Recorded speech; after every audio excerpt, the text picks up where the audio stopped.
तरीके से human society evolve हो रही थी मेसोलिथिक टाइम पीरियड में, और जब सोसाइटी में इतनी एक्टिविटीज़ हो रही थी तो ज़रूरत थी अब हमें नए स्टोन टूल्स की। हिस्ट्री शब्द का मतलब देखते हैं तो ये दो शब्दों से मिलकर बनता है। घटनाएं अच्छी होती हैं जिनसे कि मानवता को एक जो कि अपने दोनों पैरों पे खड़े हो सकते थे और दोनों पैरों से दौड़ भाग भी सकते थे, दूसरे जानवर को मार के खाते थे।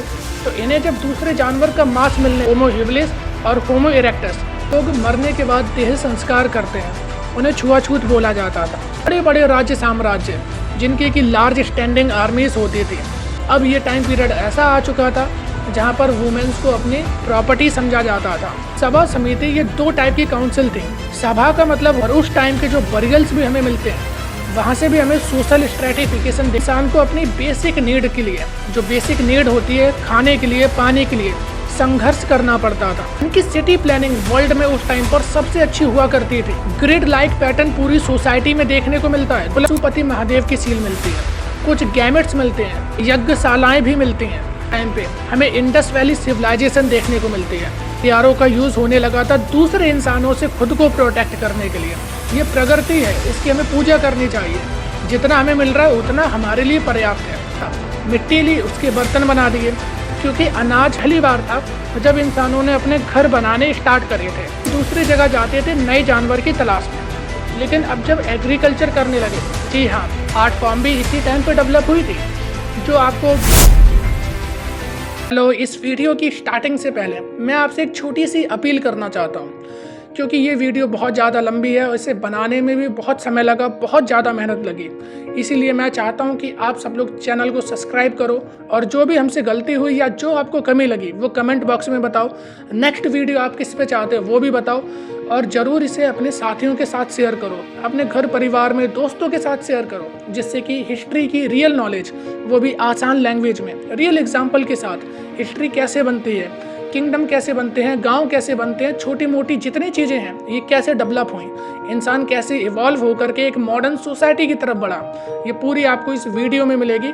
ये चीज़ें कैसी बनती गई। और अगर आपके यहाँ पर पे कोई भी है जो किसी बड़ी एग्जाम की तैयारी कर रहा है रिलेटेड टू जिसमें हिस्ट्री सब्जेक्ट आता है, उसे ये वीडियो जरूर शेयर करो। और वीडियो देखने के लिए थैंक यू, एंड तक जरूर वॉच करना।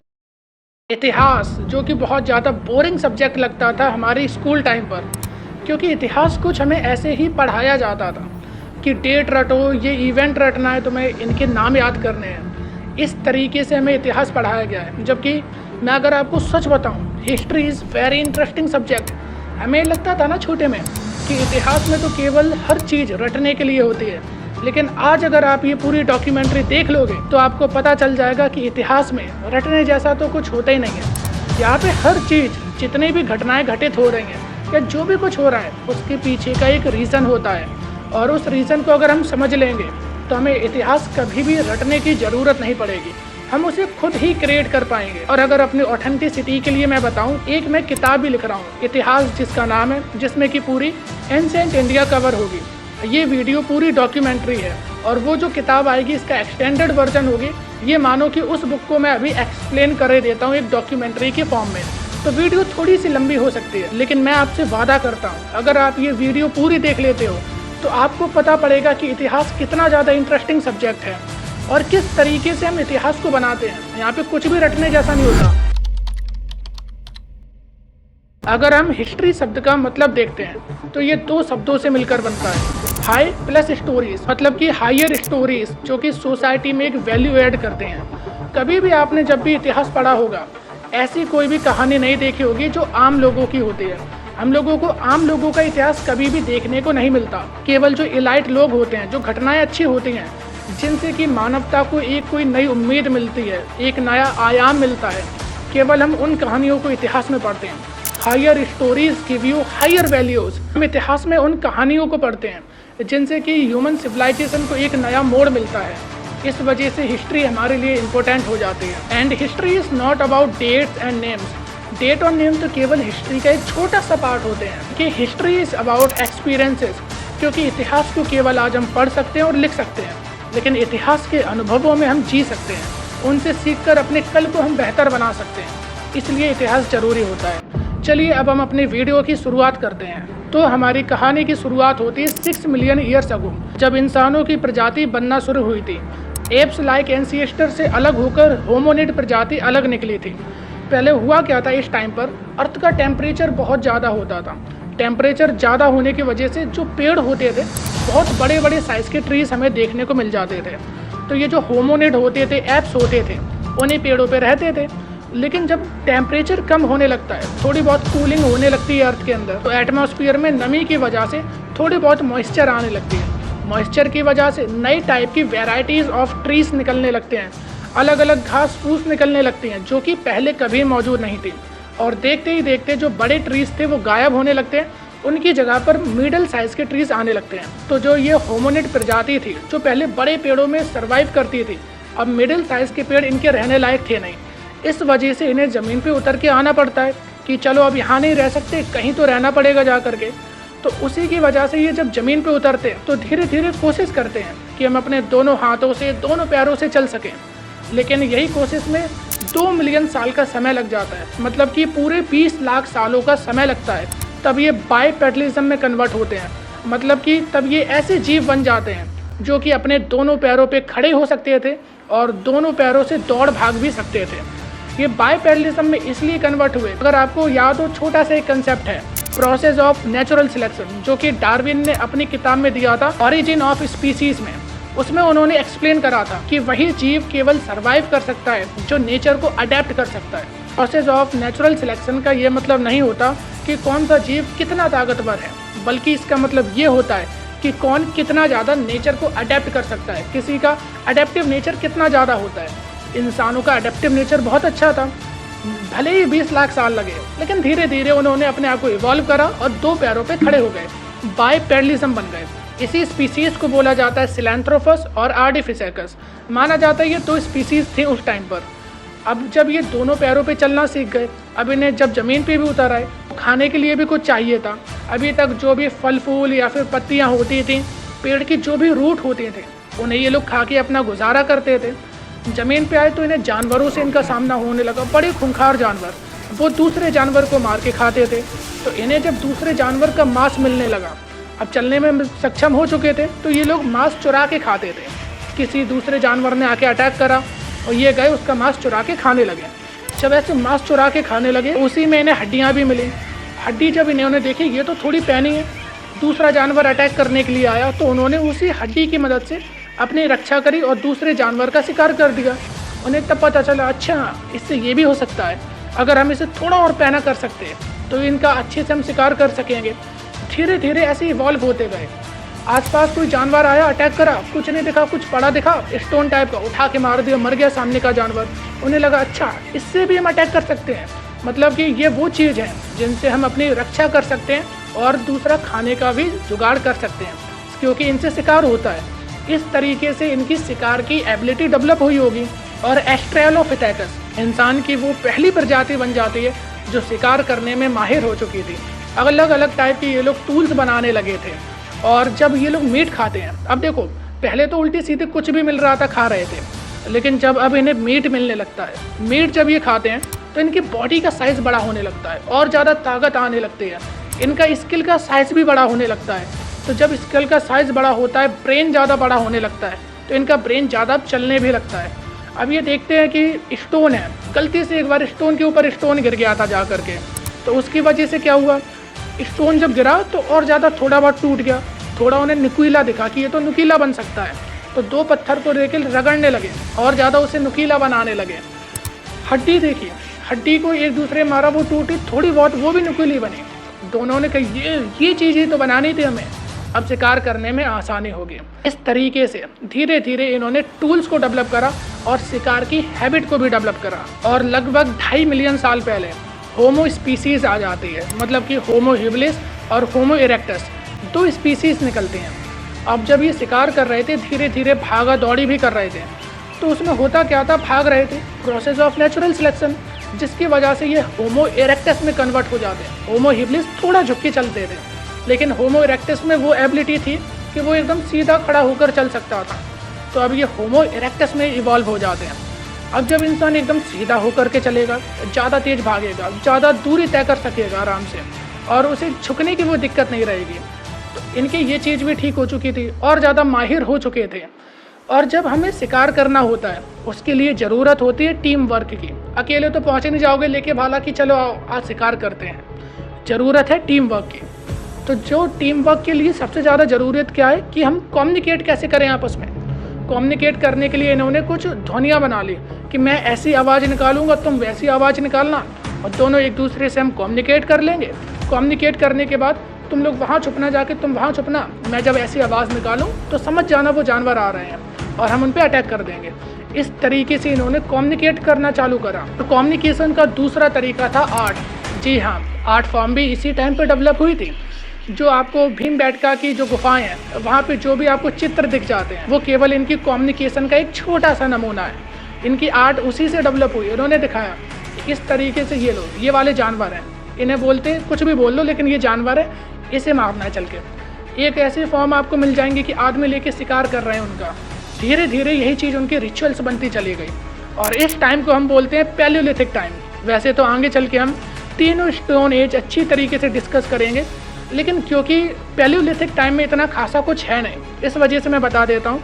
पैलियोलिथिक जो पीरियड था 30 लाख साल से लेकर के 12,000 साल तक था। तो ये जितने भी आपको स्पीसीज़ दिख रही हैं 2.5 मिलियन साल पहले थी, मतलब कि 30 लाख तो उसमें कवर हो रहा है। 1 मिलियन मतलब 10 लाख होता है, ठीक है। 3 मिलियन मतलब 30 लाख। तो ये स्पीसीज़ उसी पैलियोलिथिक टाइम की थी जब स्टोन बनने लगे थे और हंटिंग होने लगे थे। और ये जो तीनों स्टोन एज हैं, पैलियोलिथिक, मेसोलिथिक, नियोलिथिक, ये आपको बड़ा ही शब्द अटपटा लग रहा होगा, मैं बता दूं। लिथिक एक ग्रीक शब्द है, इसका मतलब होता है पत्थर। पैलियो मतलब पुराना, मिडिल मतलब बीच का, न्यू मतलब नव पाषाणी। ऐसे बस तीनों को डिवाइड हमने करा है, पहले कुछ डिवाइड नहीं थे। हिस्ट्री को अच्छी तरीके से समझ सके इसलिए केवल हमने अपने सहूलियत के लिए हिस्ट्री को इन पीरियड में डिवाइड कर दिया और इससे ज़्यादा कुछ भी नहीं है। तो इसीलिए उस टाइम पर जब पत्थर इन्होंने बनाना चालू करे थे, नए नए स्टोन टूल्स बनाना चालू करे थे, बोन्स से टूल्स बनाना चालू करे थे, उसे हम बोल देते वो टाइम था पैलियोलिथिक टाइम। पैलियोलिथिक के भी 3 हैं, upper, middle, lower palaeolithic. Upper palaeolithic 30 lakh साल से, मिडिल पैलियोलिथिक 5 लाख साल से। तो ये टाइम पीरियड है पैलियोलिथिक के। इनमें इतनी डिटेल में जाने की कोई ज़रूरत नहीं है, केवल बस हमें ये समझना है ह्यूमन कैसे डेवलप हुए। लगभग 50-60 हज़ार साल पहले इंडिया में आग के ऊपर इन्होंने कंट्रोल पा लिया था। देखो ये लोग क्या कर रहे थे, टेक्नोलॉजी डेवलप कर रहे थे। आपको लग रहा होगा स्टोन टूल्स तो है, ये टेक्नोलॉजी क्या होती है? टेक्नोलॉजी का केवल इतना मतलब होता है कि हम कुछ ऐसी चीज़ बना लें जिससे कि हम नेचर को डोमिनेट करने लगें, उसी को हम टेक्नोलॉजी बोल देते हैं। तो चाहे तुम पत्थर के बना लो या आजकल फ़ोन बना लो या एयरप्लेन बना लो, बंदूकें बना लो, हर चीज़ जो नेचर को डोमिनेट करने में हमारी मदद कर रही है, नेचर के रिसोर्सेज को यूटिलाइज करने में हमारी मदद कर रही है, उसे हम टेक्नोलॉजी बोल देते हैं। तो चलिए अभी हम अपनी कहानी पे वापस आते हैं।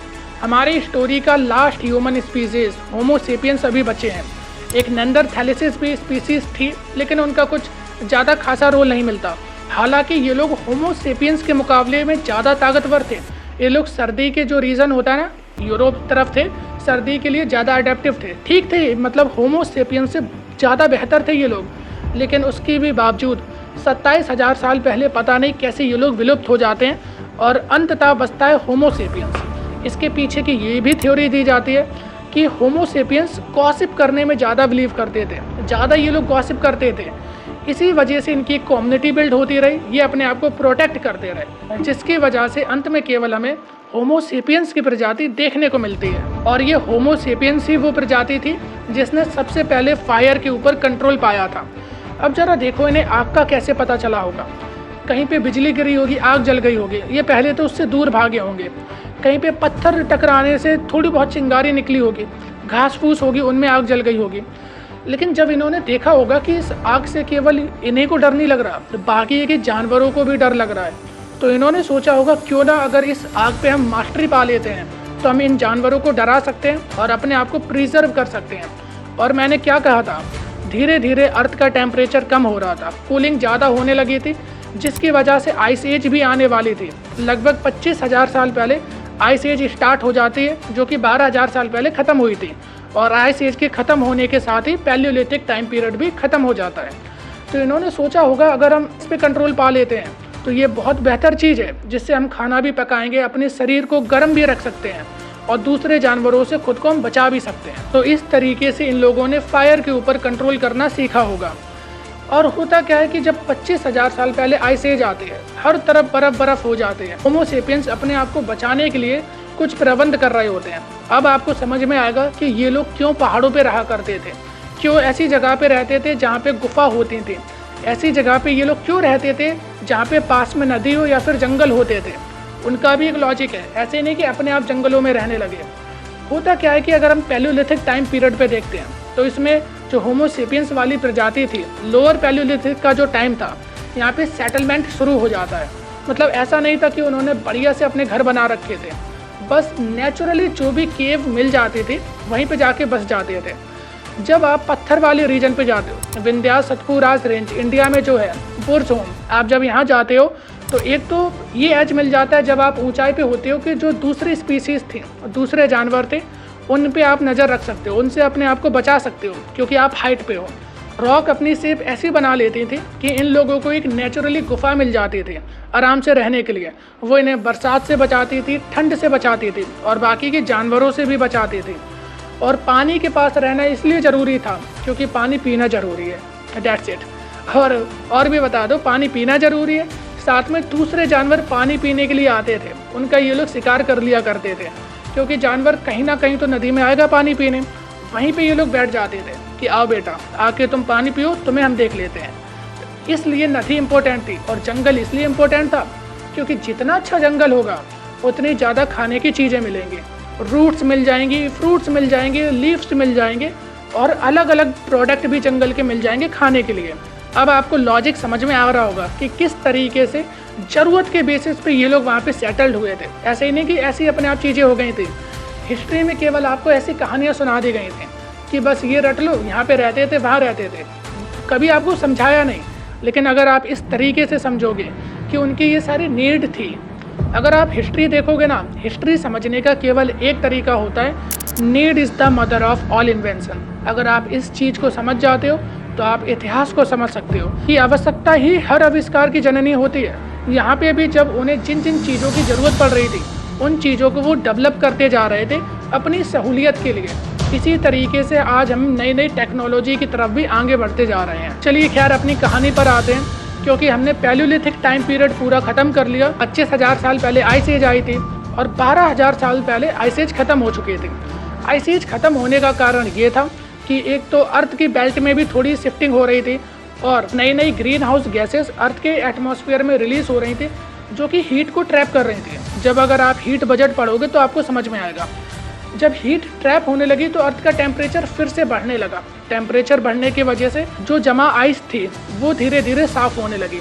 लेकिन जब आइस साफ़ हुई तब भी नमी रह गई थी ज़मीन में, जिसकी वजह से कुछ नए क्रॉप्स का इवोल्यूशन होने लगा। जो क्रॉप्स पहले नहीं थे, जो प्लांट पहले नहीं थे, ऐसी नई स्पीसीज़ भी अपने आप डेवलप हो गई।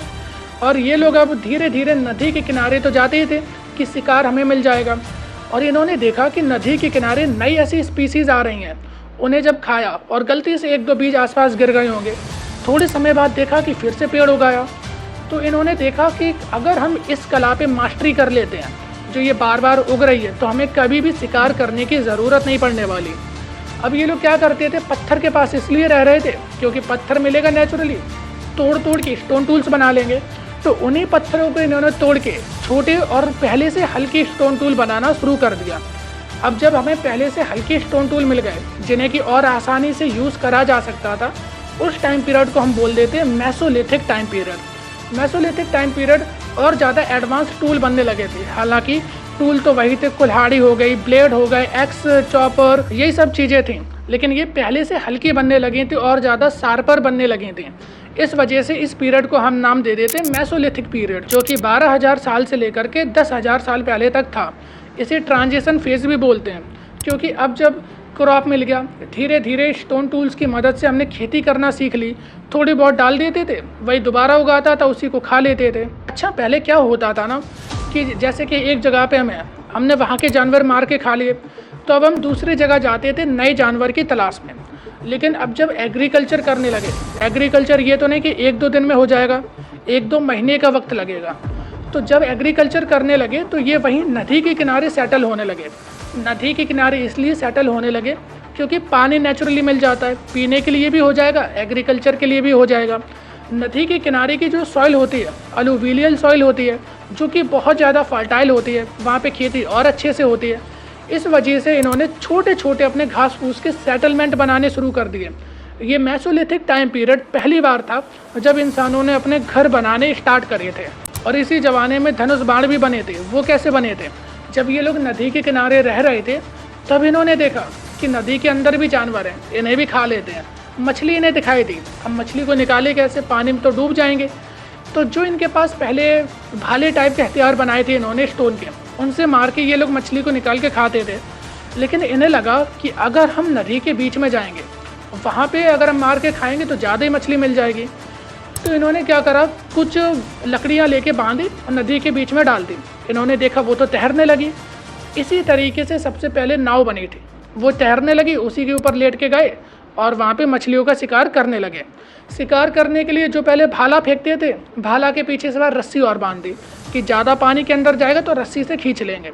इस तरीके से इनके धनुष बाण बनने लगे। तो देखा आपने कि किस तरीके से अपने आप सारी चीज़ें बनती चली गई। ज़रूरत पड़ी तो उन्होंने नाव भी बना ली, धनुष और तीर भी बना लिए। और अगर मैं आपको बताऊं तो एग्रीकल्चर की वजह से ही ट्रेडिंग भी स्टार्ट हुई थी। जो आज हम बिजनेस करते हैं ना, वो भी तभी एग्रीकल्चर की वजह से ही स्टार्ट हुई थी। बताता हूँ कैसे। इसी मेसोलिथिक के टाइम पीरियड में, जो कि 10,000 BC से लेकर के, मतलब कि 12,000 साल से लेकर के 6,000 BC, मतलब कि 8,000 साल तक रहा था। ये 4,000 साल का पीरियड इंसान के लिए सबसे ज़्यादा ज़रूरी था। इसी पीरियड में जब एग्रीकल्चर धीरे धीरे होने लगा था, तो आपस में, अब जैसे कि मेरे पास मानो अनाज है और आपके पास कुछ भी नहीं है, तो आप एक बर्तन बनाने लगते हो। अब आपने मुझसे कहा कि अनाज को हाथ में लेकर के तो घूमोगे नहीं, उसे रखने के लिए कुछ चाहिए। आपने कुछ लकड़ियाँ उठाई, उसकी टोकरी बना करके मुझे दे दी। अब आपने मुझे टोकरी दी और टोकरी के बदले मुझसे कुछ अनाज ले लिया, तो इसे बोला जाता है बार्टर सिस्टम। सबसे पहले ट्रेडिंग बार्टर सिस्टम से ही हुई थी कि मैं आपकी प्रॉब्लम को सॉल्व करता हूँ, आपकी नीड पूरी, और आप अनाज दे करके मेरी भी नीड को पूरी कर दो। इसी को बोला जाता है बिजनेस। बिजनेस आज भी यही होता है। जो बिजनेस की फ़िलॉसफी है यही तो है कि हम दूसरे की जो तकलीफ़ें हैं उन्हें दूर करेंगे। ऐसा कोई प्रोडक्ट बनाते हैं जिससे दूसरे की जो दिक्कतें हैं, तकलीफ़ हैं, वो ख़त्म हो जाए। तो इसी को बिजनेस कहते हैं। और ये तभी शुरू हुआ था जब एग्रीकल्चर धीरे धीरे सरप्लस में आने लगा था। ये तो केवल टोकरी का एग्जाम्पल है। इसी की तरीके से बर्तन भी बनने लगे थे मिट्टी के। जैसे कि दूसरा कोई कुम्हार बन गया, उसने क्या करा, मिट्टी ली, उसके बर्तन बना दिए। क्योंकि अनाज पहले जो मीट होता था उसे तो सीधा आग के ऊपर सेक लेते थे। अब अनाज को सीधा तो सेक नहीं पाएंगे, इसीलिए उसके लिए ज़रूरत थी बर्तन की। तो कुछ लोगों ने बर्तन बनाने शुरू कर दिए। इस तरीके से अब कुम्हार भी बनने लगे थे। मतलब कि अब सोसाइटी में अलग अलग लेवल के वर्क होने लगे थे। और इसी टाइम पे सबसे इम्पोर्टेंट काम हुआ था जिसे बोला जाता है डोमेस्टिकेशन ऑफ एनिमल। ऐसा माना जाता है कि इंसानों ने सबसे पहले मेसोलिथिक एज में जानवर को डोमेस्टिकेट करना शुरू करा था। और जो पहला जानवर था जिसे डोमेस्टिकेट करा गया होगा वो ज़रूर कुत्ता होगा। क्योंकि कश्मीर के बुर्ज होम से हमें एक बरियल के अंदर से एक बॉडी के साथ एक कुत्ते की भी बॉडी मिलती है। तो ऐसा माना जाता है कि सबसे पहले डॉग को डोमेस्टिकेट करा गया होगा। डॉग के साथ देखते देखते जो दूसरे भी जानवर थे जो कि दूध भी देते थे, उन जानवरों को भी डोमेस्टिकेट करा जाने लगा।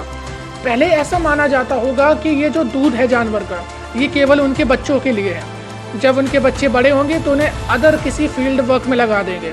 जैसे कि जब बैल बड़ा हो जाता है तो उसे एग्रीकल्चर में लगाते हैं। और ट्रेडिंग में भी जो ट्रांसपोर्टिंग का सामान होता है बैलगाड़ी में लगा दिया जाता है।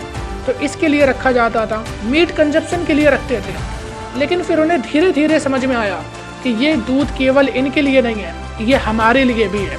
तो उन्होंने उसे डोमेस्टिकेट करना चालू किया और उसके दूध का बाय प्रोडक्ट बना करके और दूध को सेल करना चालू करा, जिससे कि इकोनॉमी में एक और नई चीज़ ऐड हो गई। इस तरीके से ह्यूमन सोसाइटी इवॉल्व हो रही थी मेसोलिथिक टाइम पीरियड में। और जब सोसाइटी में इतनी एक्टिविटीज़ हो रही थी तो ज़रूरत थी अब हमें नए स्टोन टूल्स की। तो अब टाइम ऐसा आता है जो स्टोन टूल थे वो पहले से और ज़्यादा हल्के और ज़्यादा शार्पर एंड डिफरेंट वेराइटीज़ के स्टोन टूल्स हमें मिलने लगते हैं। फिर इस एज को नाम दिया जाता है न्योलिथिक एज। न्योलिथिक एज का मतलब नव पाषाण युग, जहाँ पे पत्थर के जो बने स्टोन थे वो और छोटे और अच्छे हो चुके थे, ईजी टू यूज़ हो चुके थे। और यही वो टाइम था जहाँ पर एग्रीकल्चर रेवोल्यूशन होता है। डोमेस्टिकेशन ऑफ एनिमल एक नेक्स्ट लेवल पे लेकर जाते हैं लोग। और यही न्यूलिथिक वो टाइम था जब आपको सबसे पहले सिटी इमर्जिंग होती हुई दिख जाती है। अब सिटी का इमरजेंस क्यों हुआ था? एक बात को आप नोटिस करना, दुनिया की जितने भी पॉपुलेटेड और बड़ी सिटीज़ हैं वो ज़्यादातर आपको बैंक ऑफ रिवर पे मिलेंगे। जैसे कि आप जो गंगा का बेल्ट देखोगे, बहुत ज़्यादा ओवर पॉपुलेटेड बेल्ट है। उसका कारण यही है कि सबसे पहले जो एग्रीकल्चर होता था, एग्रीकल्चर के लिए जो वाटर चाहिए वो हमें नदी से मिलता था, और अलूविलियन सॉइल होने की वजह से ज़्यादा प्रोडक्टिविटी होती थी एग्रीकल्चर के लिहाज से अगर हम देखते हैं। अब न्यूलिथिक एज में जब इनके स्टोन टूल्स और अच्छे होने लगे थे तो ईजिली अब ये लोग जंगलों को काट पा रहे थे, जंगल को काट रहे थे, ज़मीन को अच्छी तरीके से जोत कर फर्टाइल बना रहे थे, जिसकी वजह से एग्रीकल्चर की प्रोडक्टिविटी और बढ़ जाती है। एग्रीकल्चर की प्रोडक्टिविटी बढ़ती है तो आपस में अब गाँव के ट्रेड होने लगते हैं। जो गाँव सबसे ज़्यादा एग्रीकल्चर सरप्लस में जाता था, मतलब कि इतना एग्रीकल्चर करता था कि उससे उसकी तो नीड पूरी होती थी, साथ में जो आसपास के गांव थे, दूसरे गांव थे, उनकी भी नीड उनसे पूरी होती थी। ऐसे गांव फ्लरिश करने लगते हैं, जिनकी वजह से जब एग्रीकल्चर ज़्यादा था, आसपास के गांव के साथ उनकी ट्रेडिंग होती थी। अब ट्रेडिंग हो रही थी तो जो रिवर थी, रिवर के जरिए ये लोग ट्रेडिंग को अंजाम दे रहे थे। जैसे कि जो रिवर थी उनमें अब बोटिंग सिस्टम से भी ये लोग ट्रेडिंग करते थे। जो सिटी लैंडलॉक थी उसका सबसे बड़ा डिसएडवांटेज यही था कि वो केवल लैंड के जरिए ट्रेड कर पाते थे, लेकिन जो पानी के किनारे होती थी तो वो नाव बना करके पानी से भी ट्रेड करते थे। इस वजह से जितनी बड़ी सिटीज़ हैं या जितने बड़े किंगडम हुए वो पानी के किनारे पे स्टेबलाइज हुए थे। अब केवल ट्रेड एग्रीकल्चर प्रोडक्ट का नहीं हो रहा था, जो अलग से भी चीज़ें निकल के आई थी सोसाइटी में, जो अलग अलग स्किल आई थी, चाहे वो पॉटरी की हो, बर्तन मेकिंग की हो, या फिर अब तो ऑर्नामेंट भी बनने लगे थे, ज्वेलरीज बनने लगी थी, सेमी प्रीसियस स्टोन्स की ज्वेलरीज बनने लगी थी, जो कि बाहर हम दूसरी सिविलाइजेशंस के साथ में ट्रेड करते थे। तो जिस विलेज ने जितना ज़्यादा ट्रेड करा वो उतना ही ज़्यादा फ्लरिश होता गया। अब यहाँ पे हो क्या रहा था, धीरे धीरे जो गांव थे वो सिटीज़ में कन्वर्ट हो रहे थे, और जो पहले ऐसी सेटलमेंट होता था कि झोपड़ी लगा दी या फिर मिट्टी की सेटलमेंट थे, वो धीरे धीरे स्टोन की सेटलमेंट में तब्दील होने लगे थे। बड़ी बड़ी इमारतें बनने लगी थी। पहले लोगों में प्रगति को लेकर के प्रॉपर्टी का कंसेप्ट बिल्कुल नहीं था। उन्हें लगता था ये प्रगति है, इसकी हमें पूजा करनी चाहिए, जितना हमें मिल रहा है उतना हमारे लिए पर्याप्त है। लेकिन जब यहाँ पे पैसे का, रुपए का कंसेप्ट बनने लगा, तब उनके अंदर प्रॉपर्टी का भी कंसेप्ट आ गया। ये ज़मीन नहीं है, ये कोई प्रगति नहीं, ये कोई हमें ईश्वर ने नहीं दी है, बल्कि ये प्रॉपर्टी मेरी है, वो उसकी है प्रॉपर्टी। और जब प्रॉपर्टी का कंसेप्ट आया तो जिन हथियारों का यूज़ अपने आप को जानवरों से प्रोटेक्ट करने के लिए होता था, अब उन हथियारों का यूज़ होने लगा था दूसरे इंसानों से खुद को प्रोटेक्ट करने के लिए। साथ में दूसरे इंसान की अगर प्रॉपर्टी पे कब्जा भी करना है, हथियार ले जाओ, उससे निपटा दो। इस तरीके से अब हथियारों का यूज़ होने लगा था। लेकिन कम से कम इस एज में एक बात तो ठीक थी कि इंसानों को ऑब्जेक्टिफाई नहीं करा जाता था। मतलब कि अभी तक वुमेन को एज अ प्रोडक्ट या फिर एज अ अपनी प्रॉपर्टी कोई भी ट्रीट नहीं कर रहा था, उन्हें भी केवल एक इंसान ही माना जाता था। हाँ, तो अपनी कहानी पर वापस आते हैं और बड़े बड़े सेटलमेंट होने लगे थे। उन सेटलमेंट्स की वजह से इसी न्यूलिथिक एज में एक और एज आती है, चाल्कोलिथिक एज। चाल्कोलिथिक एज का मतलब ये हुआ, चाल्को जो वर्ड है इसका मतलब हुआ कॉपर, और लिथिक का मतलब हो गया स्टोन। कॉपर स्टोन एज, मतलब कि जहाँ पे कॉपर का भी यूज़ होता था, स्टोन का भी यूज़ होता था। इसका भी टाइम पीरियड वैसे न्यूलिथिक के एज के अंदर है। इसी चाल्कोलिथिक पीरियड टाइम पे हमें इंडस वैली सिविलाइजेशन देखने को मिलती है, जो कि इंडियन सबकंटिनेंट की पहली अर्बन सेटलमेंट थी।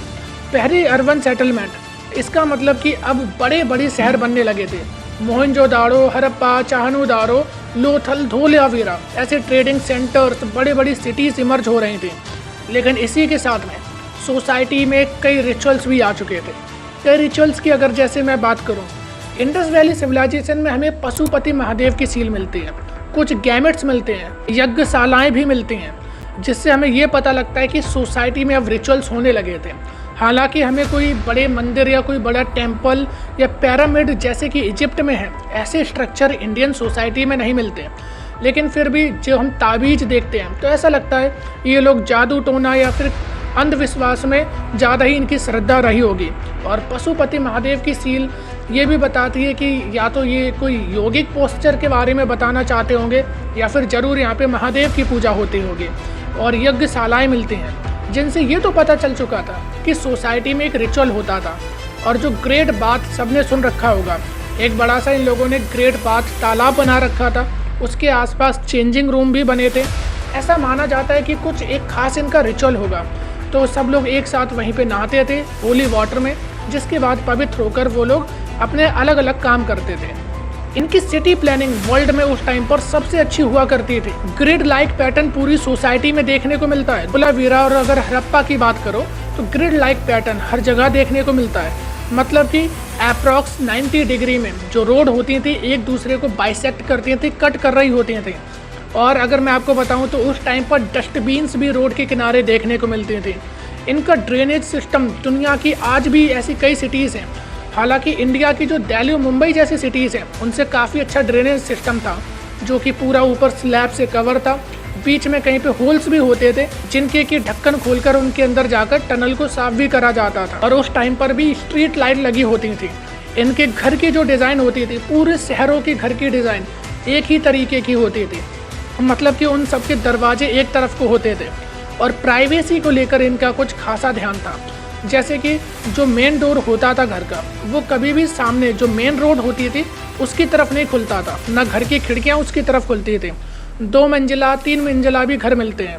हर घर में उनका खुद का एक वेल सिस्टम मिलता था। ड्रेनेज सिस्टम ऐसा था कि बाथरूम से सीधी लाइन जा कर के या तो स्ट्रीट चैनल से कनेक्ट होती थी, या फिर जो गड्ढा भी होता था वो जिप्सम और मोटार का बना होता था, जिससे कि ग्राउंड वाटर रिचार्ज भी होता था। उस टाइम की इतनी अच्छी टेक्नोलॉजी, इतने बेहतर ड्रेनेज सिस्टम को देखकर लगता है कि ज़रूर वो लोग बहुत ज़्यादा एडवांस रहे होंगे। लेकिन आप ज़रा चीज़ नोटिस करिए, ये सारी चीज़ें इस तरीके से इवॉल्व क्यों होती जा रही थी कि पहले एक प्री हिस्ट्री का टाइम था।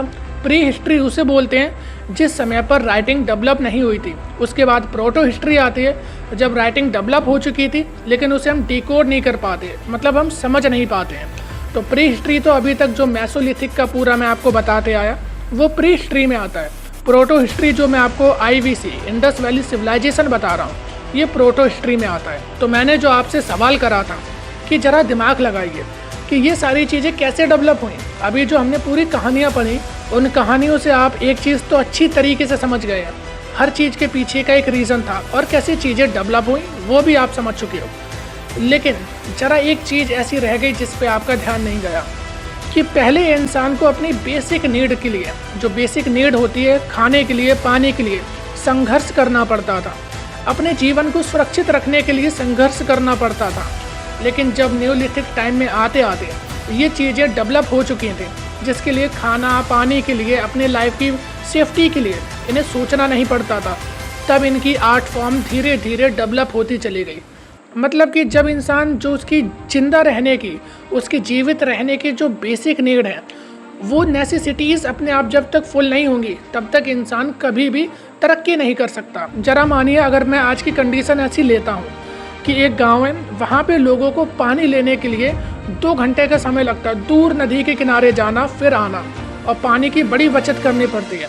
उनके पास खाना खाने के लिए खाना बिल्कुल नहीं है, थोड़ा बहुत करके कैसे भी गुजारा चलाते हैं। तो उनका विकास कैसे हो पाएगा? उनका तो पूरा दिन इसी चीज़ में निकल जाएगा कि मैं कैसे अपने आज की ज़िंदगी की, आज की भरण पोषण के लिए व्यवस्था करूं। तो वो आर्ट एंड कल्चर या स्टडीज़ की तरफ कैसे जा पाएंगे? और जो हड़प्पन सिविलाइजेशन इतनी ज़्यादा एडवांस हो रही थी, वो हमें इस चीज़ का सबूत देती है कि ज़रूर ये लोग अपनी बेसिक नीड तो पूरी कर ही रहे थे, उसके साथ ये लोगों की जो लग्जरियसनेस थी वो भी पूरी हो रही थी, जिसकी वजह से technological advancement, art and culture में एडवांसमेंट और एजुकेशनल एडवांसमेंट इनकी अपने आप होती जा रही थी। और इंडस वैली सिविलाइजेशन के आपको कुछ और फैक्ट बता देता हूँ। जैसे कि इंडस वैली सिविलाइजेशन में मेकअप का यूज़ करा जाता था, और केवल औरतें नहीं, आदमी भी मेकअप का यूज़ करते थे। और इस टाइम पे इंडिया में व्हील का भी इन्वेंशन हो ही चुका था। ब्लॉक कार्ट होती थी, बड़ी बड़ी शिप से दूसरी, जैसे कि मेसोपोटामिया सिविलाइजेशन के साथ में ट्रेड भी हुआ करती थी, जिसके कुछ सबूत भी हमें मिले हैं, जैसे कि सील्स मिले हैं, और यहाँ की कुछ चीज़ें वहाँ पर, वहाँ की कुछ चीज़ें यहाँ पर भी मिली हैं। और मेसोपोटामियन स्क्रिप्ट में भी इंडस वैली सिविलाइजेशन का जिक्र हमें देखने को मिल जाता है। और सबसे अच्छी बात हमारी सिविलाइजेशन की ये थी कि हमारी सिविलाइजेशन में ब्रंट ब्रिक्स हुआ करती थी, मतलब कि जो भट्टे में डाल के ईंटें पकाई जाती हैं ना, और उन सारी ईंटों का सेम रेशियो, सेम वेट होता था, जबकि ऐसा किसी भी सिविलाइजेशन में कभी नहीं देखने को मिला। इंडियन सिविलाइजेशन इस चीज़ में बहुत ज़्यादा मॉडर्न हो चुकी थी। इसका स्टैंडर्ड वेट और मेजर्स निकालने के लिए भी इन्होंने अलग अलग टूल्स बना रखे थे जो कि दूसरी सिविलाइजेशंस में हमें देखने को नहीं मिलता। और प्रीसियस और सेमी प्रीसियस मेटल और स्टोन्स की, गोल्ड की भी अलग अलग चीज़ों की ज्वेलरीज भी देखने को मिलती थी इस टाइम पर। मतलब कि यहाँ पे दो तरीके के सोशल स्ट्रेटा होंगे, एक तो अमीर लोग होंगे और एक गरीब लोग होंगे। सिटाडेल भी देखने को मिलता है। सिटाडेल का मतलब होता है सोसाइटी को इन्होंने दो हिस्सों में बांट रखा था। मतलब कि वेस्ट की तरफ एक जो सिटी बनी थी तो एक सिटी, लेकिन वेस्ट की तरफ जो लोग थे वहाँ पर बड़ी बड़ी बिल्डिंगें हुआ करती थी, लेकिन घर बहुत कम थे। और जो ईस्ट की तरफ घर बने थे वो घर छोटे होते थे लेकिन बहुत ज़्यादा घर थे। अप्रॉक्स 90% घर ईस्ट की तरफ बने होते थे।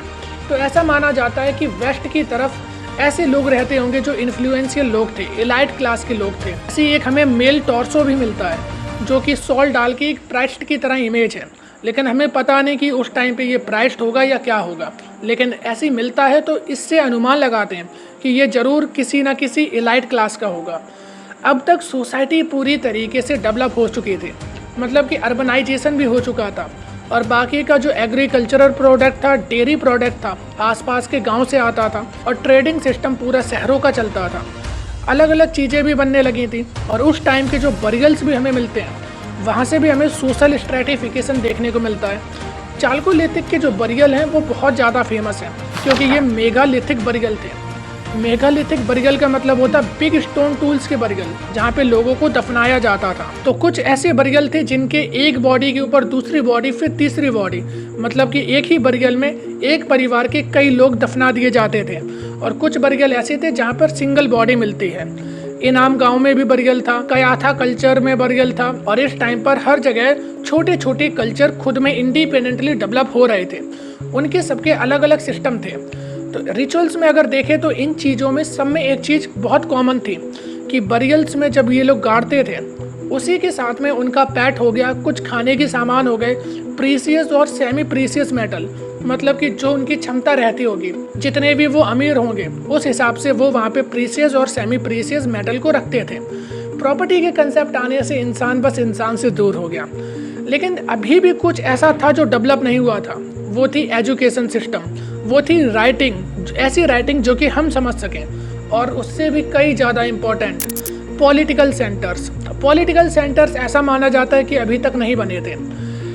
धीरे धीरे 3500 साल पहले अभी से ऐसा माना जाता है कि ये सिविलाइजेशन ख़त्म हो गए थे। अलग अलग थ्योरीज दी जाती हैं कि आर्यन ने ख़त्म कर दी, आर्यन आए बाहर से, उन्होंने इन्वेड करी, लेकिन ज़्यादातर ऐसी थ्योरीज हैं कि नेचुरल क्लाइमेटीज़ की वजह से धीरे धीरे वही लोग ईस्ट की तरफ शिफ्ट होते गए और वो सिविलाइजेशन ख़त्म हो गई। 3500 साल पहले शुरुआत होती है ऋग्वैदिक एज की। ऋग्वेदा जो कि पूरे वर्ल्ड का ओल्डेस्ट रिटन ह्यूमन टेक्स्ट है। तो ऋग्वेदा में कई 1028 हाइम्स हैं, लेकिन उससे इम्पोर्टेंट बात है कि ऋग्वैदिक सोसाइटी, यहाँ पे जो राजा होता था, राजन बोलते थे। बेसिकली जो लोग होते थे उन्हें जन बोला जाता था। जन का मतलब हुआ ट्राइब, और उस जन को जो हेड करता था उसे राजन बोलते थे। तो यहाँ पे जो पॉलिटिकल सिस्टम था उसमें सभा और समिति थी। सभा समिति ये दो टाइप की काउंसिल थी। सभा का मतलब होता है असेंबली ऑफ द एल्डर्स, मतलब कि जो इम्पोर्टेंट लोग होंगे उस राज्य के वो लोग वहाँ पे पार्टिसिपेशन करेंगे। और समिति का मतलब होता था कि हर लोग, चाहे कोई भी ऑर्डिनरी पीपल हो, आम इंसान हो, वो भी उसमें पार्टिसिपेट कर सकता है।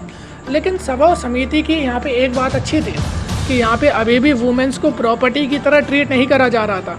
यहाँ पे वर्ण सिस्टम जरूर आ चुका था लेकिन कास्टिज्म नहीं आया था, जिसकी वजह से सब लोगों को इक्वल रिप्रेजेंटेशन दिया जाता था। और इसी टाइम पर पॉलिटी ऐसी हो चुकी थी कि जो राजन होता था, राजन यहाँ पे इलेक्टेड होता था, सिलेक्टेड नहीं। सब लोग मिलके एक इंसान को सिलेक्ट करते थे, वो राजा बनता था। टैक्स सिस्टम इनका बहुत अच्छा था, लोग ईमानदार होते थे। तो 10% टैक्स, मतलब कि जो भी चीज़ें होती थी प्रोड्यूस हुआ उसका 10% राज्य को दिया जाता था कि राज्य अच्छी तरीके से चल सके। अभी तक कोई भी स्टैंडिंग आर्मी नहीं हुआ करती थी, मतलब कि अगर कुछ प्रोटेक्शन के लिए या आपस में जो युद्ध भी होते रहते थे तो उसमें जो लोग कुम्हार हैं, जो खेती कर रहे, वही लोग सेना में भी भर्ती हो जाते थे। वो लोग आर्मी मैन भी थे और उसी के साथ अपना दूसरा काम भी करते थे।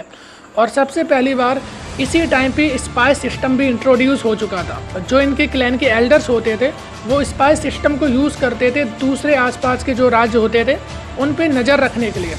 लेकिन यहाँ पे राजा की पावर इन्फिनाइट नहीं हुआ करती थी। पूरी सभा समिति से जो निर्णय आता था राजा उसी के आधार पर चलता था। लेकिन धीरे धीरे ये टाइम बीतता है, 500 सालों का समय बीतता है। समय आता है लेटर वैदिक पीरियड, जिसमें कि बाकी के 3 वेद सामवेद, यजुर्वेद और अथर्ववेद लिखे गए, जिनमें कि ब्राह्मण सूत्रास जो कि वेदों को डिकोड करते थे वो लिखे गए, अरंक्यास जो कि जंगल में जो रिचुअल होते हैं वो लिखे गए। टाइम आ चुका था लेटर वैदिक पीरियड, जो कि 1000 BC से लेकर के 600 BC का टाइम पीरियड था। मतलब कि 3000 साल से लेकर के 2600 साल, मतलब कि 400 साल का ये टाइम पीरियड था। और इसी टाइम पीरियड में एक और चीज़ होती है जो कि इंसानी सभ्यता को पूरी तरीके से बदल के रख देती है, और वो थी आयरन की खोज। इसी एज को आयरन एज भी बोला जाता है। इंडिया में सबसे पहली बार इसी टाइम पीरियड में आयरन की भी खोज हुई थी। आयरन की खोज यहाँ पे सबसे ज़्यादा इसलिए इम्पोर्टेंट थी क्योंकि जिन राज्यों के पास आयरन आ चुका था उनसे हथियार बनाना और टूल्स बनाना और ज़्यादा आसान हो चुके थे। खैर, अभी हम इनकी बात करेंगे। पहले हम लेटर वैदिक सोसाइटी की बात करते हैं। लेटर वैदिक सोसाइटी में हुआ क्या, जो जन थे वो अब जनपद बनने लगे थे। जनपद बोला जाता है कि जहाँ पे जन के कदम पड़े वो जनपद हो गया। मतलब कि ये जो क्लैन थे अब अपने छोटे छोटे साम्राज्य डेवलप करने लगे थे। पहले कोई साम्राज्य नहीं था, अब ये लोग अपने साम्राज्य बनाने लगे थे। और इस टाइम पीरियड पर कास्ट सिस्टम भी डेवलप हो चुका था। अब ये जो जनपद थे, यहाँ पे जो राजा होता था वो एब्सोल्यूट पावर होती थी उसके पास। अब राजा का इलेक्शन नहीं होता था, अब राजा यहाँ पे सिलेक्टेड होते थे। वुमेन्स की पावर बहुत कम हो चुके थे। यहाँ तक कि अगर मैं आपको बताऊँ तो वुमेन्स को अब ये टाइम पीरियड ऐसा आ चुका था जहाँ पर वुमेन्स को अपनी प्रॉपर्टी समझा जाता था कि ये इंसान नहीं, ये मेरी प्रॉपर्टी है, जो जीत लेगा उसका उपभोग करेगा। अब इंसानों में भी उन्होंने वुमेन्स की एक अलग ही कैटेगरी निकाल दी थी, ऑब्जेक्टिफाई कर दिया था।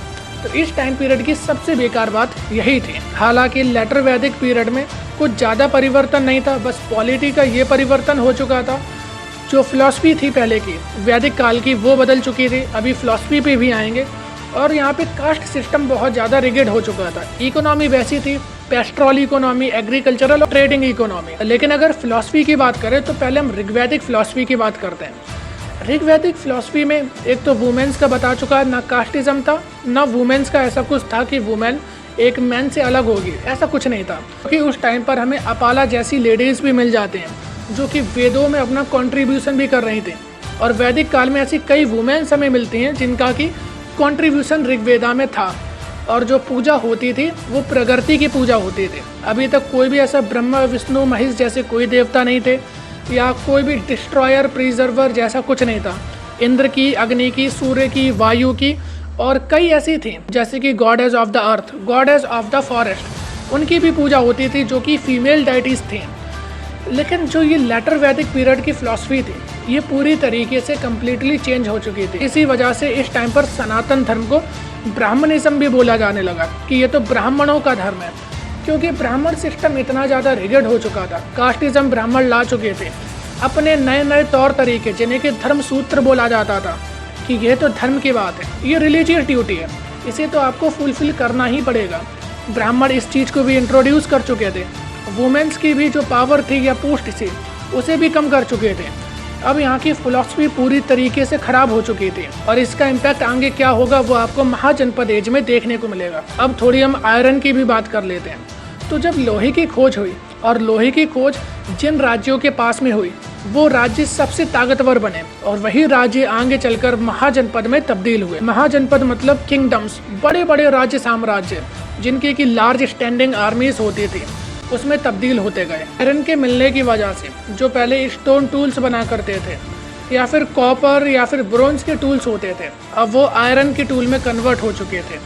मतलब कि जो लोहा था, लोहे ने इंसान की किस्मत को पूरी तरीके से बदल दिया। अब आप खुद सोचिए, जो लोहे के औजार हैं वो पहले के औजारों से ज़्यादा पैने, ज़्यादा ताकतवर और हल्के भी होते थे, इजी टू यूज़ होते थे। केवल हथियारों की बात नहीं, जो टूल्स भी होते थे, मतलब कि अगर एक छोटी से छोटी कील भी है तो पहिया घूम रहा है वहाँ पे कील भी ठोकी जाती है। पहले ऐसी कोई चीज़ नहीं थी, ज़्यादा समय लगता था, लेकिन अब कील भी बन चुकी थी और उसी लोहे का हथौड़ा भी बन चुका था। एग्रीकल्चर के लिए फावड़ा भी, हल भी बन चुका था और पेड़ काटने के लिए कुल्हाड़ी भी अच्छी बन चुकी थी। इसी वजह से बोला जाता है कि लोहा सबसे बड़ी खोज थी ह्यूमन सिविलाइजेशन की। न केवल इतना, जो बोट पहले लकड़ी की बनती थी, अब वो बड़ी बड़ी शिप बनने लगी थी with the help of iron. अलग अलग सिस्टम डेवलप होने लगा था। सील्ड बनने लगी थी लोहे की, और आप जितनी चीज़ें इमेजिन कर पाएँ वो सारी चीज़ें बनने लगे थे। अलग अलग हथियार बनने लगे थे। जो बाहुबली में हथियार देखा था ना, जो उसे मुसली करके कुछ कहते हैं, जो ऐसे चक्र की तरह आगे चलता था, घोड़े दौड़ते थे, भल्लाल देव का, वैसा रथ असली में था पहले। अमर शिला कंटक, जो बाहुबली जिस पत्थर वाली मशीन का यूज़ करता था, वो असली में मशीन थी। ये सारी चीज़ें असली में बनने लगी थी, रथ बनने लगे थे। और पहले जो बाण लकड़ी के हुआ करते थे, जो कि ज़्यादा दूर नहीं जा पाते थे, वो अब लोहे के बनने लगे थे, जो कि और ज़्यादा पैने और ज़्यादा घातक हो चुके थे। अब जरा मानिए कि अगर ऐसी टेक्नोलॉजी आपके पास आ जाए, क्योंकि ऐसी टेक्नोलॉजी का कोई दूसरा तोड़ तो था नहीं उस समय पर, कोई दूसरा जवाब नहीं था, तो आप क्या करोगे? अपने आसपास जितने किंगडम हैं, जितने राज्य साम्राज्य हैं, उनमें खुद में ही तो विलय करोगे। आप जीतते चले जाओगे हर चीज़ को। ठीक यही हुआ। और अब आपको मैं राज्य साम्राज्य का भी कंसेप्ट बताऊंगा। होता क्या है कि नारद स्मृति हमें बताती है कि राज्य साम्राज्य केवल आपको प्रोटेक्शन देने के लिए होते हैं, और सही मायने में एक समाज की व्यवस्था अच्छी तरीके से चलती रहे, सुचारू रूप से चलती रहे, इसीलिए राज्य साम्राज्य का कंसेप्ट आया था। नारद स्मृति अगर मैं आपको सीधे तौर पे समझाऊं, जैसे कि पुरानी पिक्चरों में आपने देखा होगा ना, जो हफ्ता वसूली होती है कि अगर तुम मुझे हफ्ता दोगे तो मैं प्रोटेक्शन दूंगा। अब किससे प्रोटेक्शन दोगे? मैं अपने आप से तुम्हें प्रोटेक्शन दूंगा कि मेरे गुंडे आके तुम्हें लूटेंगे नहीं। ठीक यही था ये जो राजशाही का सिस्टम है कि बाहर से कोई आप पे अटैक नहीं कर पाएगा। हम एक यूनिटी बना करके रहेंगे, एक कम्युनिटी बना करके रहेंगे, इसीलिए राजा को बनाया गया। लेकिन जब राजा के अंदर वो लालच आने लगा तो वही सिस्टम मोनार्की सिस्टम में तब्दील हो गया। मतलब कि जो सिस्टम पहले रिपब्लिक डेमोक्रेटिक सिस्टम था, वही सिस्टम किस में तब्दील हो गया? मोनार्की सिस्टम में। राजा अब राज्य को अपनी संपत्ति समझने लगा था और लोगों को अपना गुलाम समझने लगा था। तो टैक्स पहले इसलिए दिया जाता था ताकि राजा एक आर्मी स्टैंड कर सके और राज्य को सुचारू रूप से चला सके। अब वो टैक्स राजा अपनी संपत्ति, अपनी बापौती समझने लगा था। इसी की वजह से अब धीरे धीरे लार्ज स्टैंडिंग आर्मीज होने लगी थी। मतलब कि जो ये सैनिक है, सोल्जर है, ये भी अब एक प्रोफेशन होने लगा था। पहले ये कोई प्रोफेशन नहीं था, पहले तो पार्ट टाइम बेसिस पे सुरक्षा के लिए इस काम को करते थे। लेकिन अब लार्ज स्टैंडिंग आर्मीज बनने लगी थी, क्योंकि अब साम्राज्य को बढ़ाने का वक्त आ चुका था, अब विस्तार का वक्त आ चुका था। और दूसरी तरफ एग्रीकल्चर से इकोनॉमिक एक्टिविटीज़, जैसे कि मैंने आपको बताया, अब जंगल काटने, अच्छी एकदम लोहे की कुल्हाड़ी है, जल्दी आराम से जंगल कट जाएंगे। खेत जोतना है, लोहे का हल है, लोहे का फावड़ा है, लोहे की खुरपी है, उसकी वजह से खेत को हम और अच्छी तरीके से जोत पाएंगे। और अगर हमें ट्रांसपोर्ट करना है तो उसमें भी लोहे का यूज़ होता था, जिसकी वजह से ये पूरा सिस्टम अच्छी तरीके से इवॉल्व हो चुका था। अब मैं आपको महाजनपद के रियल एग्जाम्पल बताता हूँ, जैसे कि मगध, बिहार का रीजन, वहाँ पे भी उनके पास में आयरन माइन थी और देखते देखते 6 बड़े बड़े महाजनपद बन जाते हैं। ऐसे तो 16 महाजनपद थे, लेकिन 6 मेन महाजनपद थे, जैसे कि वज्जी, मल, चेदी, वत्स्य, सूरसेन, मगध, ऐसे ही करके 16 महाजनपद बन जाते हैं। ये सबसे पावरफुल किंगडम थे उन टाइम के, और उनमें से भी 6 किंगडम बहुत पावरफुल थे, जिनमें से कि मगध सबसे बड़ा किंगडम निकलता है, सबसे पावरफुल किंगडम मगध निकलता है। मगध की जरा ज्योग्राफी की बात करते हैं। मगध के पास कई रिवर थी, गंगा रिवर भी मगध के पास आती थी, सोन, दामोदर रिवर थी, वो भी मगध के पास आते थे, और मगध के पास आयरन ओर भी था। मतलब कि एग्रीकल्चर भी अच्छा हो रहा है, इकोनॉमिक एक्टिविटीज़ भी अच्छी होंगी, ट्रेडिंग भी अच्छी होगी, साथ में हमारे पास जो आयरन ओर है उससे हम हथियार भी अच्छे बनाएंगे, दूसरे साम्राज्यों को भी अपने में विलय करेंगे, क्योंकि हमसे ताकतवर कौन? कोई नहीं। आगे चल के हम मगध को भी अच्छी तरीके से डिस्कस करेंगे और आसपास की जो भी पॉलिटिकल सिस्टम था उसे भी डिस्कस करेंगे। लेकिन इस टाइम पर पॉलिटिकल सिस्टम बहुत बेकार हो चुका था, फिलॉसफी बहुत ज़्यादा रेगेड हो चुकी थी, ब्राह्मणिज्म फिलॉसफी बढ़ चुकी थी। जैसा कि मैंने अभी आपको बताया था कि आगे चल के इसका बहुत बड़ा इम्पैक्ट देखने को मिलेगा। तो इसी ब्राह्मणिज्म से परेशान होकर के नए सेक्ट निकलना शुरू हो जाते हैं। थोड़ी बहुत अगर मैं आपको फिलॉसफी की भी बता देता हूँ, जैसे कि बौद्धिज्म, जैनिज्म, अजीविका, अजनाना और चारवाक, ये थे हेटेरोडॉक्स फिलॉसफी, मतलब कि नास्तिक फिलॉसफी, जो कि वेदों पे विश्वास नहीं करते थे। बाकी के 6 फिलॉसफी होते हैं सद दर्शन, जो कि 6 फिलॉसफीज थी, जो कि सीधे वेदों के ऊपर आधारित थे। न्याय, योग, विशेषिका, मीमांसा, ऐसे करके 6 फिलॉसफी ये थी जो कि वेदों को मानते थे। अभी इन फिलॉसफी को डिटेल में तो हम नहीं देखेंगे, केवल बौद्धिज़्म और जैनिज़्म को देखेंगे। बौद्धिज़्म और जैनिज़्म ब्राह्मणिज़्म के खिलाफ में आए थे। जैसे कि ब्राह्मणों में वुमेन को एक आइडियलाइज करके रख दिया था कि वो एक संपत्ति होगी। जिस तरीके से शूद्र जातियाँ आ चुकी थी कि ये शूद्र हैं, ये तो छुआछूत है, अनटचेबल जाति ऐसी थी, मैं आपको बताऊँ, जो लोग मरने के बाद देह संस्कार करते हैं उन्हें छुआछूत बोला जाता था। वो अगर मेन सोसाइटी में आ जाते थे, पहली बात रात में उनका आना तो बिल्कुल वर्जित था, केवल वो दिन में आ सकते थे, और आते थे तो कोई ताली बजाता था, कोई डंडा लेकर के चलता था, जिसकी वजह से जो बाकी की सोसाइटी के लोग हैं वो उन्हें देखे भी ना, क्योंकि ये उनके लिए एक श्राप जैसा होगा कि अगर उन्होंने मलिच्छों को देख लिया। छूना तो बहुत दूर की बात थी, और इस समय पर दास प्रथा भी आ चुकी थी। मतलब कि इंसानों को भी केवल एक रिसोर्स समझा जाने लगा था कि अगर मेरे पास ज़्यादा रुपए हैं, मैं ज़्यादा धनाढ्य हूँ, तो मैं तुम्हें खरीद सकता हूँ। और इस तरीके से दासों को बहुत ज़्यादा एक्सप्लॉइट किया जाता था। और ज़्यादा युद्ध होने की वजह से, इस खराब फिलॉसफी की वजह से फिलॉसफी आना शुरू हो जाती है वैदांतिक फिलॉसफी, बौद्धिज़्म, जैनिज़्म फिलॉसफी। वैदांतिक फिलॉसफी दोबारा से सनातन धर्म को जीवित करती है, और बौद्धिज़्म और जैनिज़्म फिलॉसफी इनके काउंटर में आती है। चलिए तो अब हम बौद्धिज़्म से शुरुआत करते हैं।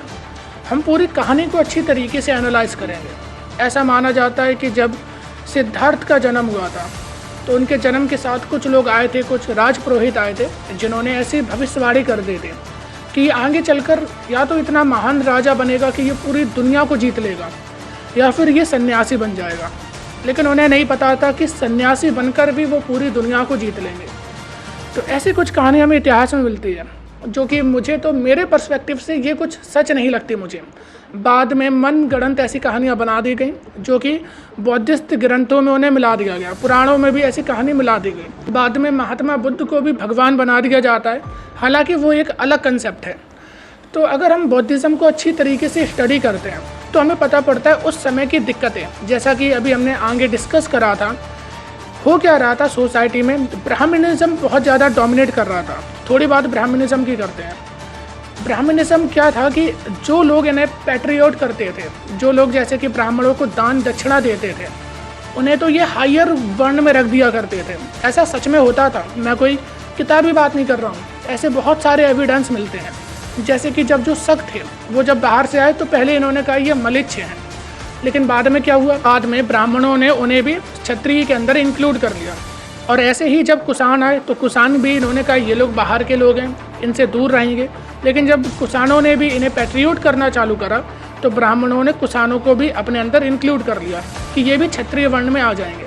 ऐसे ही करके जो बहुत सारी ट्राइबल सोसाइटीज़ थी, अलग अलग ट्राइब थी, उन जनजातियाँ भी जो लोग ब्राह्मणों को पैट्रियोट करते थे, मतलब कि दान दक्षिणा दिया करते थे, उनका सम्मान करते थे, उन्हें ब्राह्मण ऊंचा पद दे दिया करते थे। और इन्होंने इस टाइप का रिगिड सिस्टम बना के रख दिया था, जैसे कि जो अनटचेबल्स की हमने बात करी थी कि अनटचेबल सोसाइटी में आ नहीं सकते, और अगर वो दिन में आएंगे तो ताली बजा करके आएंगे, डंडा लेकर के आएंगे, जिसकी वजह से लोग उनसे दूर हो जाएं, उन्हें देखे तक ना, नहीं तो वो अशुद्ध हो जाएंगे। इस टाइप की कुरीतियाँ सोसाइटी में आ चुकी थी। छोटे से छोटा काम कराना होता था, ये यज्ञ कर दो, और राजाओं महाराजाओं का तो अलग ही चलता था। उनसे ब्राह्मण अश्वमेध यज्ञ करा रहे हैं, जिनके कि अगर तुम्हें टेरिटरी ज़्यादा करनी है घोड़ा ढील दो। से नए नए यज्ञ, नए नए सेक्रीफाइसेस ब्राह्मणों ने निकाल दिए थे, जिससे कि जो सबसे ऊपर वर्ण सिस्टम में हायरार्की थी वो ब्राह्मणों की बन गई थी। लेकिन जो बाकी छोटी कास्ट के थे, मतलब कि ब्राह्मण से जो नीची कास्ट में आते थे, इस हायरार्की के अकॉर्डिंग वो लोग इनसे बहुत ज़्यादा त्रस्त थे, बहुत ज़्यादा परेशान थे। उनमें क्षत्रिय भी वर्ण एक था, क्योंकि अगर कुछ भी काम करना होता तो राजपुरोहित से पूछो, और जनता भी राजा से ज़्यादा राजपुरोहित की मानती थी। भगवान बुद्ध, जो कि खुद एक क्षत्रिय क्लैन से थे, उन्होंने फैसला किया चलो अब बाहर निकला जाए। हालांकि कहानी ऐसा बताती है कि जब वो बड़े हो गए, किशोर अवस्था में थे, हालांकि उनकी शादी हो चुकी थी, उनका बच्चा भी हो चुका था, लेकिन उस टाइम पर उन्हें ये नहीं पता था कि बीमारी क्या होता है, मरना क्या होता है, दुख क्या होता है। जब वो एक दिन बाहर भ्रमण करने गए तो उन्होंने देखा कि इस तरीके से लोग बीमार होते हैं, इस तरीके से लोग मर जाते हैं, बुढ़ापा ये होता है, दुख ये होता है। ये कहानी मुझे वाहियात लगती है। ऐसा कुछ नहीं हुआ होगा। जो इंसान इतना बड़ा हो चुका है कि उसके खुद के बच्चे हो गए हैं, और उन्हें ऐसी कहानियों के अकॉर्डिंग कि एक अलग से महल दिया गया था, उस महल में सारी अप्सराएं उनके पास थे, जो सुख सामग्री एक राजकुमार को चाहिए होती है वो भगवान बुद्ध को दी गई थी। और इतने बड़े होने पर भी किसी को ये ना पता हो कि तकलीफ़ें क्या होती हैं, मृत्यु क्या होती है, ये तो वाहियात सी घटनाएं केवल बाद में इतिहास में जोड़ी गई हैं। ऐसा नहीं हुआ होगा, हालांकि उन्हें पहले से ये सारी चीज़ें पता होंगी। लेकिन जब भगवान बुद्ध को ये सोशल सिस्टम ठीक नहीं लगा, कुछ चीज़ें उन्हें जो खटक रही थी और समाज में कई कुरीतियाँ जन्म ले रही थी, जिसे सुधारने के लिए भगवान बुद्ध निकल पड़ते हैं इस समाज सुधार के कार्य के लिए। जब वो बाहर निकलते हैं तो ऐसा माना जाता है कि कई सालों तक, लगभग 12 से 13 सालों तक वो जंगल जंगल भटकते रहे, कई गुरुओं के साथ रहे, कई संतों के साथ रहे कि what is the real means of the life, जीवन का असली सत्य क्या है, जीवन का असली उद्देश्य क्या है, ये जानने के लिए बुद्ध भटकते रहे। लेकिन फिर आखिरी में उन्हें खुद से उसका केवल ज्ञान का रास्ता मिला, जिसे कि बुद्ध बताते हैं कि अंततः जीवन में केवल एक ही सत्य है कि अपने जीवन को तुम सुखी रखो। बौद्धिज्म भगवान के कंसेप्ट में बिलीव नहीं करता है, ना आत्मा को मानता है। वो केवल इतना जानते हैं कि आपको अपने आप को बस सुखी रखना है, यही संसार की सबसे बड़ी तपस्या है। इसी पे बुद्धिज़्म का पूरा कंसेप्ट बना। और जब बुद्धिज़्म की बात आती है तो ये तो साफ है कि अहिंसा पे चलना है, सत्य पे चलना है, धर्म पे चलना है। इसकी भी जब बात करते हैं तो हुआ क्या, मर्चेंट क्लास उस टाइम पर डेवलप हो रही थी। मर्चेंट क्लास इसलिए ज़्यादा डेवलप हो रही थी, एक तो मैंने आपको बताया कि ट्रेडिंग का सिस्टम बहुत अच्छा हो चुका था, इसी के साथ में ऋग्वैदिक टाइम से थोड़े बहुत गोल्ड के कॉइन्स आने लगे थे। कॉइन के आने का फ़ायदा क्या हुआ, कॉइन या फिर करेंसी केवल एक बॉन्ड होती है कि अगर आपको यहाँ से कोई ज़्यादा बड़ा सामान ले जाना है तो आप इतना कैसे ट्रैवल करोगे, बीच में लूट पाट का भी खतरा होता था। इसीलिए जो वहाँ की हायर गवर्नेंस होती थी अपने नाम का एक सिक्का निकाल देती थी कि इसकी वैल्यू उस चीज़ के बराबर होगी, तो उन्हें कैरी करना बहुत आसान होता था, जिसकी वजह से नई मर्चेंट क्लासेस बनने लगी थी। यहाँ तक कि शेरनी गिल्ड्स जो बनती थी, मतलब कि मर्चेंट की कम्युनिटी बनती थी जिनसे कि वो ईजिली ट्रेड कर सकते थे, ऐसी चीज़ें डेवलप होने लगी थी। मर्चेंट जितने भी थे उन्हें सिक्योरिटी चाहिए थी, और सिक्योरिटी बुद्धिज़्म से मिल रही थी कि अगर आप बुद्धिज़्म को फॉलो करोगे तो हिंसा नहीं होगी आपके साथ में, और दूसरा हिंसा भी नहीं करेगा अगर वो भी बुद्धिज़्म को मानता हुआ। इसीलिए ये लोग ज़्यादातर बुद्धिज़्म को अडेप्ट करने के लिए आगे आते हैं। और वो लोग बुद्धिज़्म को अडेप्ट करते हैं जैसे कि जो छोटी कास्ट के थे, जो कि ब्राह्मणों के अत्याचार से तंग आ चुके थे, वो लोग बुद्धिज़्म को अडॉप्ट करते हैं। और ऐसे ही कंसेप्ट जैनिज़्म का भी था।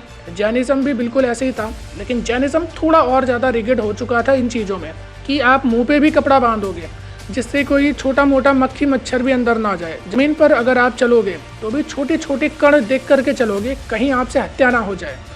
यही एक मेन हर्डल बन गया था जैनिज़्म में, जिसकी वजह से ज़्यादातर जैनिज़्म की ग्रोथ नहीं हो पाई। और वहीं अगर हम बौद्धिज़्म को देखते हैं, बौद्धिज़्म जब ऐसी कंट्रीज़ में गया जो कि कोस्टल कंट्रीज़ थी, तो उसने कहा कि अगर तुम्हें मांस मछली खानी है तो खाओ, लेकिन जितना तुम बौद्धिज़्म को पालन कर सकते हो उतना पालन करते रहो। इस वजह से बौद्धिज़्म ज़्यादा फैलता गया और बौद्धिज़्म अपने आप को पॉलिटिकली बहुत ज़्यादा स्ट्रॉन्ग करता जा रहा था। उस टाइम के जितने बड़े किंगडम थे, जितने बड़े राजा थे, जैसे कि बिंबिसार और अजातशत्रु, उनसे भी भगवान बुद्ध की अच्छी बन रही थी। इस वजह से बौद्धिज़्म और ज़्यादा स्प्रेड हो रहा था। बौद्धिज़्म की फिलॉसफी थी जैसे कि मध्यम का मार्ग। तो मध्यम का मार्ग में क्या कि ये संसार एक दुख है, यहाँ से हमें निकलना है, समुद्या और दुख का कारण जानो, इस दुख से निकल जाओ। 8 फोल्ड पाथ दे रखे थे जिन पे चलोगे तो आपका सब कुछ ठीक हो जाएगा। ये थी बौद्धिज़्म की फ़िलॉसफी। और ये भी मैंने आपको बता दिया कि बौद्धिज़्म क्यों इतना ज़्यादा स्प्रेड हुआ, जैनिज़्म का भी बता दिया। इन दोनों की फ़िलॉसफी बहुत ज़्यादा सिमिलर है, एक दूसरे से ओवरलैप्स करती हैं। फ़िलॉसफी की वीडियो एक मेरा दूसरा चैनल है, उस पर आएंगी, अलग से आएंगी, उस पर हम डिटेल में डिस्कस करेंगे। और यही जो धर्म की फ़िलॉसफी थी, इनकी वजह से आर्ट एंड कल्चर और ज़्यादा डेवलप होता गया। जैसे कि बौद्धिज़्म में ही सबसे पहले मूर्ति बनना स्टार्ट हुई थी। गंधारा स्कूल ऑफ आर्ट और Mathura school of art develop होने लगे थे, जिनमें कि नई नई स्टाइल की मूर्तियां बनाई जा रही थी। और अगर मैं मॉडर्न पीरियड की बात करता हूं, उससे थोड़ा पहले 327 BC में अलेक्जेंडर इंडिया के ऊपर अटैक करता है। अटैक में, युद्ध में क्या हुआ वो सारी अलग बात है, वो सारी कुछ थ्योरीज भी हैं उनमें, लेकिन जो अटैक से सबसे अच्छी चीज़ होती है जो कि 2 सोसाइटीज़ को मिला देती है। जब अलेक्जेंडर ने अटैक करा तो कुछ लोग यहाँ पर आके बस गए। ग्रीक का आर्ट एंड कल्चर का फॉर्म था, वो इंडिया के भी अंदर आने लगा। जब भी हम बौद्धिस्ट ट्रेडिशन देखते हैं मूर्तियों का, तो हमें ग्रीक की वहाँ पे झलक मूर्तियों में देखने को मिल जाती है। सबसे पहले चैत्य विहाराज बने थे बौद्ध में, उसके बाद फिर टेम्पल बनना भी शुरू हुए, अलग अलग टाइप के टेम्पल हैं, ये भी एक ब्रॉड टॉपिक है। तो अब हम इस टाइम पे सोसाइटी में आ चुके हैं जहाँ पे पूरी सोसाइटी इवॉल्व हो चुकी है। एक तरफ वैदांतिक फिलॉसफी भी आ चुकी थी जो कि हिंदुज़म को दोबारा रिवाइव कर रही थी, जो कि केवल आत्मा परमात्मा की ब्रह्म की बातें करते थे। तो एक अलग लेवल की सोसाइटी जो कि इंटेलेक्चुअल बहुत ज़्यादा एडवांस थी, उस सोसाइटी तक अब हम आ चुके हैं। अगर एक एक राजवंश की बात करोगे तो ये राजवंश बहुत ज़्यादा ताकतवर हो चुके थे। इस टाइम पर भी कुछ राजवंश ऐसे थे जो रिपब्लिक चलते थे, जिनमें मोनार्कियल सिस्टम नहीं होता था, डेमोक्रेटिक सिस्टम होता था। और लेकिन ज़्यादातर जो मगध जैसे पावरफुल थे ये मोनार्कियल सिस्टम के तहत चलते थे। अब आगे आने वाली वीडियोस में क्योंकि ये टॉपिक बहुत ज़्यादा डीप में जाते हैं तो उनकी अलग अलग डिस्कस करेंगे। आज के लिए इतना ही।